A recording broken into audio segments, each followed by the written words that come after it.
మీరైతే చూసారు కదా లాస్ట్ వీడియోలో మన ప్రాజెక్ట్ 055 అయితే సేల్ చేయడానికి నేను పిన్ని వాళ్ళ దగ్గరికి అయితే వచ్చిన అనమాట. ఇన్ ఎక్స్చేంజ్ లో ఎన్లైన్ అయితే తీసుకోవాలని చెప్పేసి అనుకుంటున్నాను అనమాట. ఇందాక మనం చూసినాం కదా ఇన్స్పెక్షన్ అన్ని కూడా 200+ ఇన్స్పెక్షన్ పాయింట్స్ ఉంటాయి అనమాట. వీళ్ళై అవి చేసిరు. అండ్ ఇప్పుడు నేను వెహికల్ తీసుకొని వెళ్తున్నా. అగర్ నాకు ఏమైనా ప్రాబ్లం వచ్చింది అనుకోండి, అంటే 300 కిలోమీటర్స్ వరకు నేను తిరగొచ్చు అనమాట. 300 kilometres for 5 days which comes first అన్నమాట. నచ్చలేదు అట్లాంటివి ఏమైనా ఉన్నాయి అనుకోండి, 5 days లో మనకి మనీ బ్యాక్ గ్యారంటీ ఉందన్నమాట. అంటే ఏదైతే ప్రైస్ నేను వీళ్ళకి పే చేస్తున్నానో ఆ అమౌంట్ కూడా నాకు రిటర్న్ ఇచ్చేస్తారనమాట. ఒకవేళ నేను మళ్ళీ సేల్ చేయాలంటే ఎట్లుంటుంది ప్రాసెస్?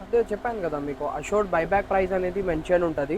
12 months, 24 months, 36 months లా మళ్ళీ రిటర్న్ ఇచ్చేస్తే ఎంత ప్రైస్ వస్తుంది అనేది ఇప్పుడే చెప్పేస్తాం అనమాట. ఇంజన్ అండ్ గేర్ బాక్స్ కి 1 year దాకా వారంటీ ప్రొవైడ్ చేస్తాం. AC electronics and fuel system 3 months దాకా వారంటీ కూడా వచ్చేస్తుంది. సో లోకల్ డీలర్స్ కంపేర్ చేసి ఇక్కడ ఏందని చెప్పేసి అంటే మనకి వారంటీ ఇస్తున్నారు అనమాట. సో మనకు లోన్ ఫెసిలిటీ కూడా ఉంటది అనమాట. ఒకవేళ మీరు ద అమౌంట్ క్యాష్ లా చేయకుంటే కొంచెం లోన్ కొంచెం క్యాష్ కూడా చేసుకోవచ్చు అనమాట. కార్ లో ఏదైనా ప్రాబ్లం వచ్చి నేను రోడ్ పైన ఎక్కడ ఆగిపోతే అప్పుడు ఏమైనా ఉంటుందా? సార్ అప్పుడు వచ్చేసి మీకు రోడ్ సైడ్ అసిస్ట్ అనేది వస్తుంది అనమాట.